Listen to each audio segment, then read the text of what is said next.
بسم اللہ الرحمن الرحیم۔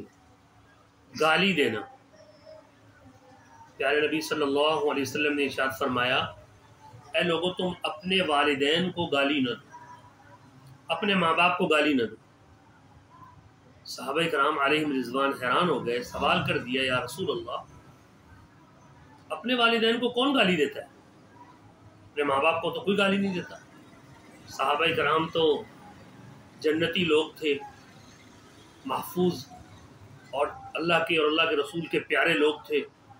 وہ تصور بھی نہیں کر سکتے تھے کہ کوئی اپنے ماں باپ کو بھی گالی دے گا۔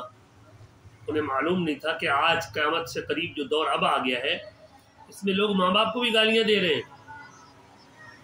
ماں باپ کو بھی، بیٹی ہو کے ماں اور باپ کو گالیاں دے رہی ہے، باپ بیٹا ہو کے ماں باپ کو گالیاں دے رہا ہے۔ استغفر اللہ، اتنا بڑا بد نصیب ہے جو اپنے باپ کو اور اپنی ماں کو گالی دے دے۔ تو صحابہ کرام پاکیزہ سوچ، پاکیزہ فکر والے اور جنت کے دولے، سوال کیا صحابہ نے، یا رسول اللہ صلی اللہ علیہ وسلم، اپنے ماں باپ کو کوئی گالی کیسے دے گا؟ نبی مکرم صلی اللہ علیہ وسلم نے فرمایا، جب تم دوسرے کے ماں باپ کو گالی دو گے نا، جواب میں وہ تمہارے ماں باپ کو گالی دے گا، تو تم خود گویا کہ اپنے ماں باپ کو گالی دینے کا ذریعہ بن رہے ہو۔ کسی کو اپنے ماں کی گالی دی، کسی کو اپنے باپ کی گالی دی، جواب میں اس نے آپ کی ماں کو، آپ کے باپ کو گالی دی، تو آپ اپنے ماں باپ کو گالی پڑنے کا ذریعہ بنے نا۔ نہ آپ دوسرے کے ماں باپ کو گالی دیتے، نہ وہ آپ کے ماں باپ کو گالی دیتا۔ آج کل تو یہ گالی جو ہے نا، توبہ نعوذ باللہ، ایک وظیفہ بن چکا ہے۔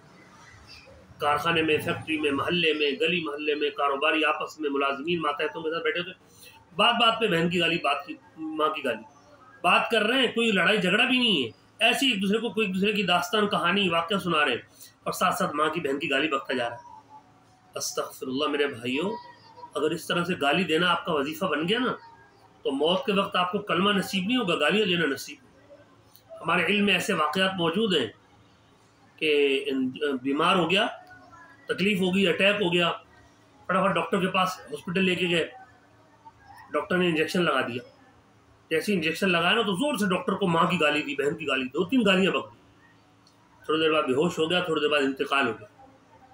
آخری کلمہ کیا ہے؟ گالیاں۔ سارا دن گالیاں بکے گا تو موت کے وقت منہ سے گالیاں نکلیں گی، اور اگر قرآن کریم کی تلاوت کرے گا، ذکر و اذکار کرے گا، کلمہ طیبہ پڑھے گا، تو موت کے وقت کلمہ طیبہ پڑھ رہا ہوں، موت کے وقت قرآن کریم کی تلاوت کر رہا ہوں۔ ایسے واقعات ہمارے علم میں ہیں، ہمارے مشاہدے میں ہیں کہ سارا دن گالیاں بکتا رہتا، موت کے وقت بھی گالی بکی اور وہی آخری کلام۔ اور ایسے بھی ہیں ہمارے علم میں، حضرت شیخ الحدیث حضرت اقدس مولانا مفتی عتیق الرحمن شہید نور اللہ مرقدہ، استاد الحدیث جامعہ بن نوریہ العالمیہ سائٹ، جب ان کو گولی لگی اور انہیں زخمی حالت میں گاڑی میں ڈال کے ہسپتال کی طرف لے جا رہے تھے، ان کی زبان پر لا الہ الا اللہ، لا الہ الا اللہ، لا الہ الا اللہ بولے جا رہے تھے، حتیٰ کہ انہوں نے چیخ چیخ کے لا الہ الا اللہ، لا الہ الا اللہ کہنا شروع کر دیا، اور اسی میں ان کی شہادت ہوئی۔ بتائیے، زبان پر ذکر لا الہ الا اللہ تھا، تو موت کے وقت اللہ نے زبان پر لا الہ الا اللہ جاری کر دیا۔ من کان آخر کلام لا الہ الا اللہ دخل الجنہ، موت کے وقت جس کی زبان سے لا الہ الا اللہ نکل گیا، وہ جنت میں داخل ہو گیا۔ ہوگا نہیں، ہوگا تو پتہ نہیں، ادھار ہے، ہو گیا۔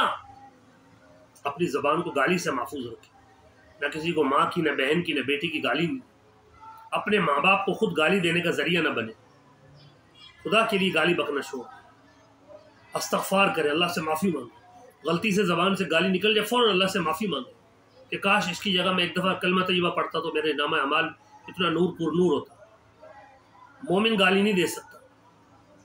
حالانکہ اما عائشہ صدیقہ رضی اللہ تعالیٰ عنہ نے، حضرت نبی علیہ السلام کے سامنے حضرت صفیہ رضی اللہ تعالیٰ عنہ کا تذکرہ ہوا، تو اما عائشہ صدیقہ نے فرمایا، یا رسول اللہ، وہ جو چھوٹے قد کی ٹھگنی سی، گالی نہیں دی ہرگز، صرف یہ عیب ان کا گنوا دیا کہ وہ جو ٹھگنی سی ہیں۔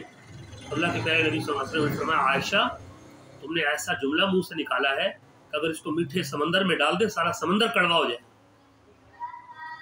اما عائشہ صدیقہ نے کوئی گالی نہیں دی، اور وہ گالی دے بھی نہیں سکتی تھی۔ الطیبات للطیبین کا مصداق ہے وہ۔ میں اور آپ سارا دن گالیاں بکیں ہیں، اور پھر بھی ہم سمجھے کہ ہماری زبان پاک ہے۔ ایک ہی برتن ہے، گلاس، اس میں پانی بھی ڈال دیں، دودھ بھی ڈال دیں، اور پیشاب بھی ڈال دیں، ہو سکتا ہے، اور اگر ہو جائے تو وہ پی سکتے ہیں۔ ایک ہی زبان پر قرآن پاک کی تلاوت بھی، لا الہ الا اللہ کلمہ بھی، ذکر بھی، اور گالی بھی اور جھوٹ بھی. ایک ہی زبان پر پاکیزہ ذکر، ایک ہی زبان پر خبیث ذکر، یہ دو چیزیں کیسی جمع ہوں گی؟ ایک ہی برتن میں پاکی اور ناپاکی کو کیسے اکٹھا کر رہے ہیں؟ لہٰذا آج سے عزم کر لیں، نہ دوسرے کے ماں باپ کو گالی دیں گے، نہ اپنے ماں باپ کو گالی دینے کا ذریعہ بنے. اللہ سے معافی اور استغفار کی طرف رجوع کریں گے انشاءاللہ. اللہ پاک مجھے اور آپ کو توفیق دے. السلام علیکم.